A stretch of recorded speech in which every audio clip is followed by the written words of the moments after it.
Hi అందరూ బాగున్నారా? నేను మీ శోభన్ రాజ్. మీరు చూస్తున్నారు శోభన్ వాక్స్ ఛానల్. ఏ రోజు చేయవలసిన పనులు ఆ రోజే చేసేద్దాం. లేట్ అయితే వచ్చే నష్టం ఏంటనుకుంటున్నారా? ఖచ్చితంగా నష్టమే జరుగుతుంది.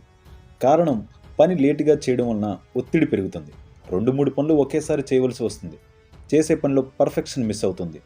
చిరాకు, కోపం, అసహనం ఇవన్నీ వచ్చేస్తాయి ఆ పని పూర్తవ్వకపోయేసరికి. కాబట్టి ఎప్పుడు చేయవలసిన పని అప్పుడే చేసేద్దాం. అప్పుడు పనులన్నీ పెండింగ్ ఉండవు కనుక హాయిగా పూర్తయిపోతాయి. ఇప్పుడంటే గూగుల్ పే, ఫోన్‌పేలు వచ్చేసాయి. కరెంటు బిల్లు కట్టేస్తున్నాం. ఒకప్పుడు అలా కాదు. కరెంట్ ఆఫీస్‌కి వెళ్లి కట్టేవాళ్ళు. రేపు కడదాం, ఎల్లుండి కడదాం అని చివరి రోజు వరకు కట్టకుంటే ఫైన్ పడేది. ఫైన్‌కేముంది ఒక రూ. 50 కట్టేద్దాం అనుకొని నిర్లక్ష్యం చేస్తే తీరా మనం కట్టే రోజు వచ్చేసరికి లైన్‌మ్యాన్ వచ్చి ఫీజు పీకి వెళ్ళిపోయేవాడు. ఇది ఒక ఎగ్జాంపుల్‌గా చెబుతున్నా. ఇలాంటివి మన జీవితంలో చాలా జరుగుతాయి. అందుచేత ఎప్పటి పని అప్పుడే పూర్తి చేస్తే ప్రశాంతంగా ఉండొచ్చు. నమ్మట్లేదు కదూ? మీకు చిన్న కథ చెప్తాను వినండి.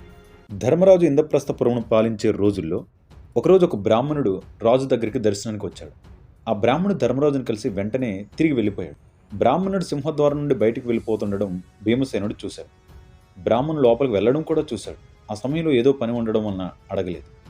ఎందుకంటే ప్రతిరోజు ఎంతోమంది ధర్మరాజును చూడడానికి వచ్చి కావలసినవి తీసుకుని వెళ్ళిపోయేవాళ్ళు. ఈ బ్రాహ్మణుడు వచ్చినట్లే వచ్చి ఖాళీ చేతులతో వెళ్ళిపోతున్నాడు. తన అన్నగారిని కలుసుకోలేదేమో అన్న సందేహం భీమసేనుడు కలిగింది. భీమసేనుడు వెళ్ళిపోతున్న బ్రాహ్మణుని కలుసుకొని, అయ్యా మీరు ఖాళీ చేతులతో వెళ్ళిపోతున్నారు, మా పెద్దన్నయ్య గారిని కలవలేదా? నేను వారి వద్దకు తీసుకెళ్ళనా అని అడిగాడు.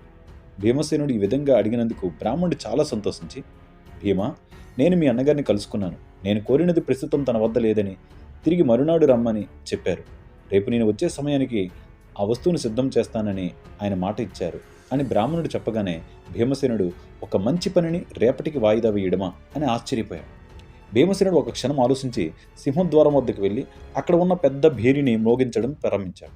ఆ భేరిని కొన్ని ప్రత్యేక సమయాలలో మాత్రమే మ్రోగిస్తారు. ఆ భేరీ మోత వినగానే నగరంలో ఉన్న వారందరూ సింహద్వారం వద్దకు రావాలి. ఎక్కడి పనులు అక్కడే వదిలిపెట్టి వచ్చేస్తారు. ఇది రాజశాసనం. భీమసేనుడు తన బలమైన చేతులతో గట్టిగా భేరిని ఆపకుండా మోగిస్తూనే ఉన్నాడు. ఆ భేరీ మోత వినగానే ధర్మరాజు దర్బార్ను వదిలిపెట్టి, ద్రౌపది వంటశాలను వదిలిపెట్టి, అర్జునుడు ఆయుధశాలను విడిచిపెట్టి, నకుల సహదేవులు తన చదువుకున్న గ్రంథాలను విడిచిపెట్టి, నగరంలో ప్రజలందరూ ఎక్కడ పనులు అక్కడ విడిచిపెట్టి వెంటనే సింహద్వారం వద్దకు చేరుకున్నారు.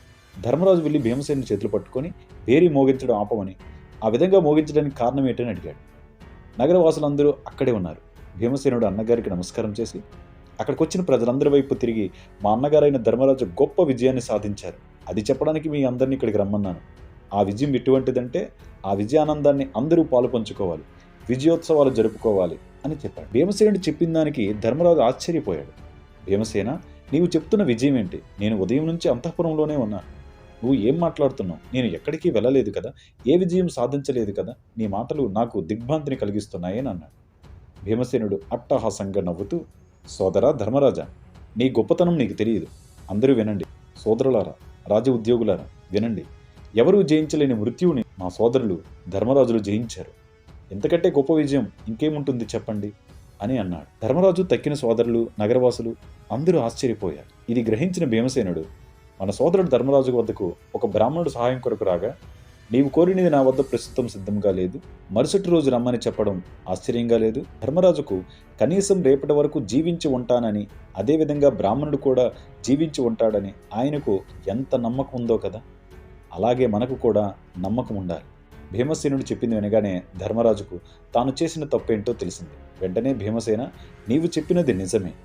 మంచి పనులు చేయాలనుకున్నప్పుడు వెంటనే చేయాలి. ఏ పనిని కూడా రేపటికి వాయిదా వేయకూడదు. అందున మంచి పనులు తక్షణమే పూర్తి చేయాలి. నేను ఆ విధంగా చేసి ఉండకూడదు అని ధర్మరాజు చెప్పాడు. వెంటనే బ్రాహ్మణుడు లోపలికి తీసుకువెళ్ళి ఆయన కోరినది తక్షణమే తెప్పించి ఆయనని సంతృప్తిపరిచాడు. మిత్రులారా, ఈ కథ విన్నాక మీకు అర్థమై ఉంటుంది, మనం ఎప్పుడు కూడా పనుల్ని నిర్లక్ష్యం చేయకూడదు. అందులోన మంచి పనులైతే వెంటనే పూర్తి చేయాలి. శుభస్య శీఘ్రమని శాస్త్రం అంటుంది. పనులు నిర్లక్ష్యం చేయడం వలన ఆ పనుల్ని సరైన ఫలితాలు పొందలేక సతమతమవుతుంటాం. Thank you very much.